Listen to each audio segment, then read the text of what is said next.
শফিউল্লাহ দা, বাংলাদেশে উত্তেজনা যতই বাড়ছে তার আঁচ কিন্তু এপার বাংলায় এবং আমাদের দেশেও পড়ছে। আর একটা প্রশ্ন, এখন একটা বিষয় খুব আলোচনায় উঠে আসছে, যেটা সেভেন সিস্টার্স।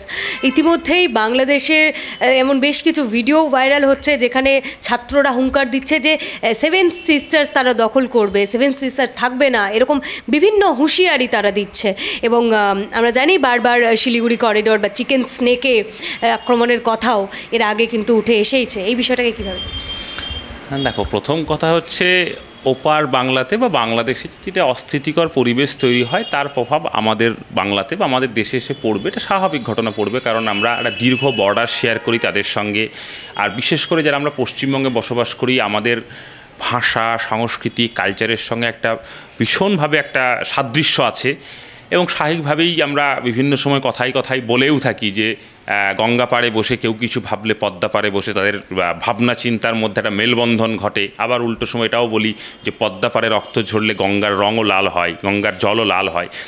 এই যে বিষয়গুলো আছে, এগুলো তো আমাদের একটা দীর্ঘ ইতিহাস, দীর্ঘ কালচার। আসলে তো আমরা গত 7 দশক 8 দশকের আগে তো আমরা একসঙ্গেই ছিলাম, তো এই সাদৃশ্যগুলো আছে।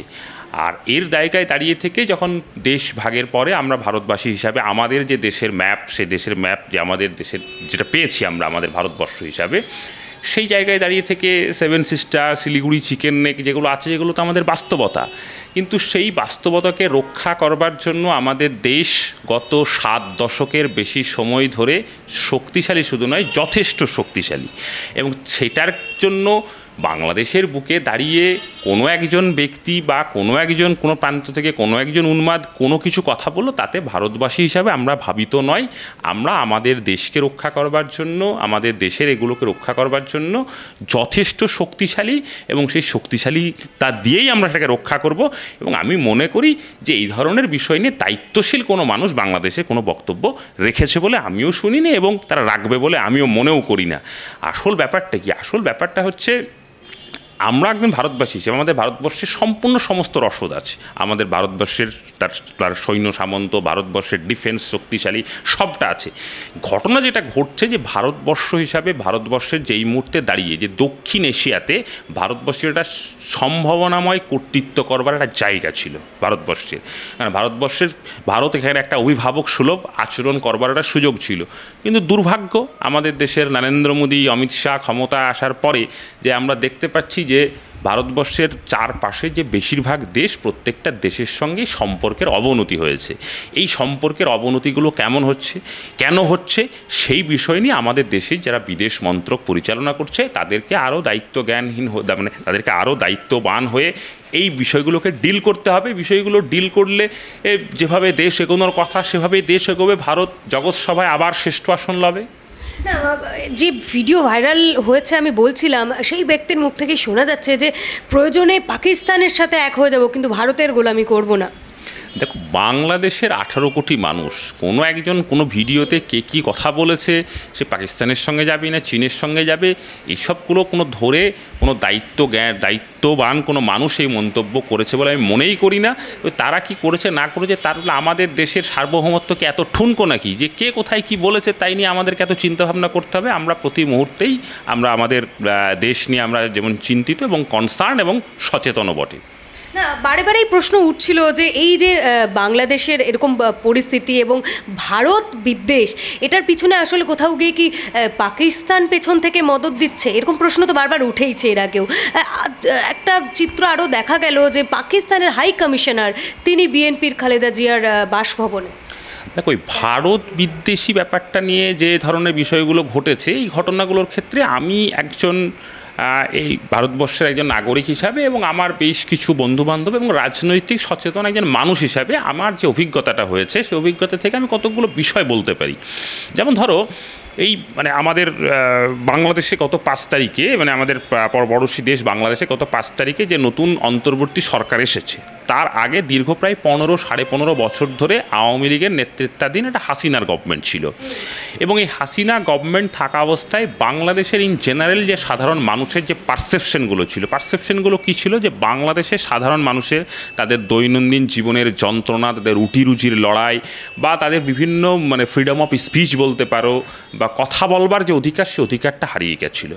আবার 5 বছর পর পর যে নির্বাচন হবে, যে নির্বাচনের মধ্য দিয়ে তারা একটা সঠিক শক্তিকে বেছে নেবে, সেই বেছে নেবার ক্ষেত্রেও তাদের যে গণতান্ত্রিক অধিকার প্রয়োগ করবার যে ক্ষমতা, সেই ক্ষমতাটাও হাসিনা গভর্নমেন্ট কিন্তু কেড়ে নিয়েছিল। আবার উল্টো দিকে দাঁড়িয়ে থেকে বিভিন্ন গণতান্ত্রিক শক্তিগুলোর যে আন্দোলন করবার অধিকার, সেটাও কেড়ে নিয়েছিল। এই সবটা মিলিয়ে হাসিনা সরকারের একদম গণবিচ্ছিন্ন হয়ে গেছিলো বাংলাদেশে। এই গণবিচ্ছিন্ন একটা হাসিনা সরকার, তার বিরুদ্ধেই দীর্ঘ বিভিন্ন ফোরামে বিভিন্ন ইস্যুর ভিত্তিতে বাংলাদেশে অজস্র আন্দোলন হয়েছে। সেই আন্দোলনের ক্ষেত্রে অনেক ঘটনা তোমরা শুনেছো, আমরাও সংবাদ মাধ্যম শুনেছি, যে আয়নাঘরের মতো ঘটনা শুনেছি, যেখানে প্রতিবাদী কণ্ঠকে দিনের পর দিন গুম করে রাখা হতো, লুকিয়ে রাখা হতো। 5 তারিখের পরবর্তী সময়ে এরকম আয়নাঘর থেকে বেশ কিছু মানে মানুষ বেরিয়ে এসে তাদের অভিজ্ঞতার কথা শুনিয়েছে। আবার একই জিনিস ঘটেছে তোমার ওই হাসিনা গভর্নমেন্টের সময় যে জিনিসটা, আরেকটা জিনিস ঘটেছে, যে সে নিজেকে প্রমাণ করবার চেষ্টা করতো যে সে একটা ধর্মনিরপেক্ষ সেকুলার বাংলাদেশকে রিপ্রেজেন্ট করে, কিন্তু ওই সময়ে দাঁড়িয়ে থেকেও আমরা এপার বাংলায় বসে বিভিন্ন সময় আমরা দেখেছি যে সেই সময় সংখ্যালঘুদের উপরে নিপীড়ন হয়েছে, নির্যাতনও হয়েছে, কখনো কখনো কুমিল্লা বিভিন্ন জায়গাতে। একটা দীর্ঘ ইতিহাস, দীর্ঘ 15-16 বছর যদি আমরা দেখি, তাহলে এরকম অনেক ঘটনা দেখব যে বাংলাদেশে সংখ্যালঘু সম্প্রদায়ের উপরে, হিন্দুদের উপরে আক্রমণ হয়েছে। এই যে মাইকেল চাকমার নাম তুমি বলতে পারো, কল্পনা চাকমার নাম বলতে পারো, তারাও কিন্তু আয়নাঘরের মধ্যেই তাদেরকে রাখা হয়েছিল। এই ধরনের ঘটনা ঘটেছে। আবার বাংলাদেশের কিছু মৌলবাদী শক্তির প্রভাবে সে তাদের বাংলাদেশের যে শিক্ষা ব্যবস্থা, সেই শিক্ষা ব্যবস্থাকে ইসলামিকীকরণ করার ক্ষেত্রেও হাসিনার যথেষ্ট ভূমিকা ছিল। অর্থাৎ হাসিনা কিন্তু মৌলবাদের কাছে আত্মসমর্পণও করেছিল শুধুমাত্র ক্ষমতায় টিকে থাকার জন্য। এবং স্বাভাবিকভাবেই গত 15-16 বছর ধরে বাংলাদেশের সাধারণ মানুষের সঙ্গে প্রত্যক্ষ যে সংযোগ হাসিনা গভর্নমেন্টের, সেই গভর্নমেন্টটা ছিল না। উল্টো দিকে এই গভর্নমেন্টটাকে বারে বারে বিভিন্ন সময় ভারতের যারা রাষ্ট্র ক্ষমতায় ছিল, তারা তাকে সমর্থন করে গেছে এবং সবথেকে বড় কথা হচ্ছে 5 তারিখ পরবর্তী সময়, যখন ছাত্র জনতার যে গণ অভ্যুত্থান, সেই গণ অভ্যুত্থানে যখন হাসিনাকে অলমোস্ট দেশ ছেড়ে পালিয়ে আসতে হলো, তখন গোটা বিশ্বের কোনো দেশ তাকে জায়গা দিচ্ছে না। ইভেন তোমরা অনেকেই জানো যে ব্রিটেনের পার্লামেন্টে একজন সদস্য আছে হাসিনার নিজের বোনের মেয়ে। ইভেন ব্রিটেনও তাকে আশ্রয়ের জায়গা দিচ্ছে না। তো সেই জায়গায় দাঁড়িয়ে থেকে আশ্রয়টা কে দিচ্ছে? ভারত দিচ্ছে। ভারতের জনগণের ট্যাক্সের টাকায়, করের টাকায় তার সমস্ত ব্যবস্থা, আশ্রয়, এসব ব্যাপারগুলো ঘটছে।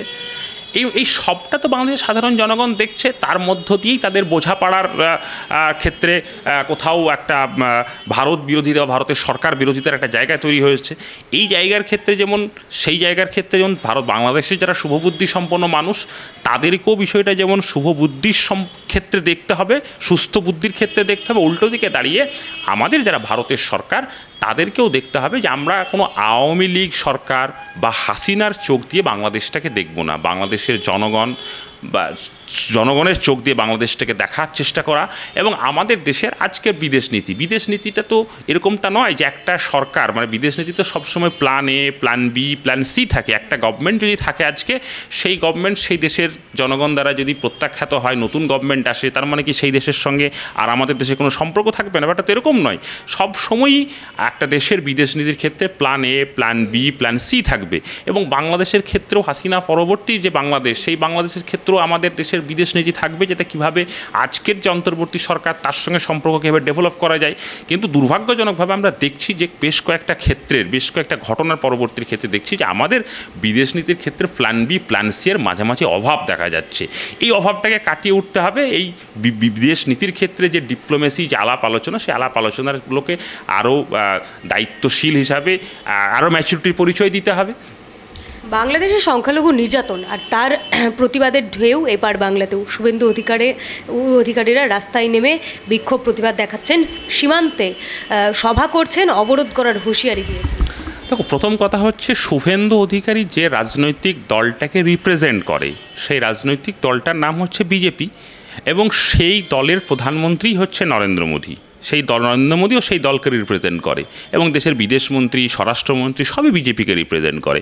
তো শুভেন্দু অধিকারীর এখন এই মানে কি বলবো, সীমান্তে গিয়ে হোক, কলকাতায় গিয়ে হোক, এসব চিৎকার চেঁচামেচি উন্মাদের মতো না করে সরাসরি তো দেশের প্রধানমন্ত্রী, দেশের বিদেশ মন্ত্রককে গিয়ে বলতে পারে যে কী কী সমস্যা হচ্ছে, তার জন্য বিদেশ মন্ত্রক, দেশের সরকার এই অ্যাকশন গ্রহণ করা উচিত, এই পদক্ষেপ গ্রহণ করা উচিত, কিন্তু সেটা সে করছে না। আর দিল্লিতে বসে যারা আছে তারাও মোটামুটি চুপচাপই আছে, কারণ তারা তাদের মতো করে ব্যাপারটাকে অবজার্ভ করবার চেষ্টা করছে। শুভেন্দু এখানে হাউ হাউ করে যে চিৎকারটা করছে, এই চিৎকারটা করার মূল উদ্দেশ্য হচ্ছে বাংলাদেশের হিন্দুরা কষ্ট পেল কি না, তার আক্রান্ত হলো কোনো, এই বিষয়ে তার কনসার্ন নয়। তার কনসার্ন হচ্ছে উন্মাদের মতো যে পশ্চিমবঙ্গে একটা অস্থির পরিবেশ সৃষ্টি করে দেওয়ার দরকার আছে।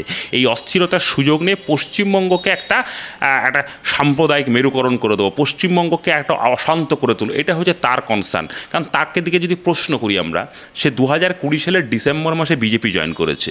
2020 সালের ডিসেম্বর মাসে বিজেপি জয়েন করার পরে সে হঠাৎ করে হিন্দু সনাতনী হয়েছে। তাই এই হিন্দু সনাতনী হওয়ার পরে বাংলাদেশের বুকে 2021 সাল, 2022 সাল, 2023 সাল যে ধরনের সংখ্যালঘুদের নিপীড়নের ঘটনা ঘটেছে, আক্রান্ত হওয়ার ঘটনা ঘটেছে, শুভেন্দু অধিকারী তখন কার নির্দেশে, কী কারণে তখন চুপচাপ ছিল? তখন তাকে হিন্দুদেরকে বাঁচানোর জন্য তখন রাস্তায় নামিনি কেন? আসলে শুভেন্দু অধিকারী এই বাংলার বুকে দাঁড়িয়ে, এই দেশের বুকে দাঁড়িয়ে একটা অস্থির পরিবেশ তৈরি করতে চাইছে। এই অস্থির পরিবেশ বাংলার শুভবুদ্ধি সম্পন্ন মানুষ, দায়িত্ব সম্পন্ন মানুষ কখনো তাতে ফাঁদে পা দেবে না। মমতা ব্যানার্জি বলছেন শান্তি রক্ষা বাহিনী বাংলাদেশে পাঠানোর জন্য। জানি না, মমতা বন্দ্যোপাধ্যায় প্রায় 4 দশকের বেশি সময় ধরে ভারতের রাজনীতিতে তার উজ্জ্বল উপস্থিতি, কখনো পার্লামেন্টে, কখনো বিধানসভায়, এখন তো তিনি ভারতের একজন গুরুত্বপূর্ণ রাজ্যের মুখ্যমন্ত্রী। তিনি হঠাৎ করে কিভাবে এই ধরনের মন্তব্য করে দিলেন? কারণ শান্তি সেনা পাঠানোর ক্ষেত্রে যে কারণগুলো আছে, একটা যুদ্ধকালীন পরিস্থিতি হওয়ার ব্যাপারগুলো আছে, তার সঙ্গে সেই দেশকে শান্তি সেনার জন্য আবেদন করবার ব্যাপারগুলো আছে, এই বিষয়গুলো হয়তো উনি মাথায় না রেখে অতীতের বিভিন্ন সময় যে সমস্ত আলটপকা দায়িত্বজ্ঞানহীন মন্তব্য করেন, এক্ষেত্রে সেটাই করেছেন।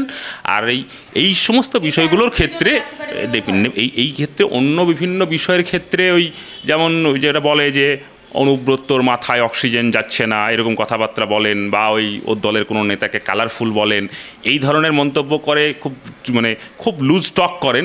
কিন্তু এটা একটা আন্তর্জাতিক বিষয়। এই আন্তর্জাতিক বিষয়ের ক্ষেত্রে অনেক দায়িত্ব জ্ঞান সম্পূর্ণ মন্তব্য করা উচিত বলে আমার মনে হয়।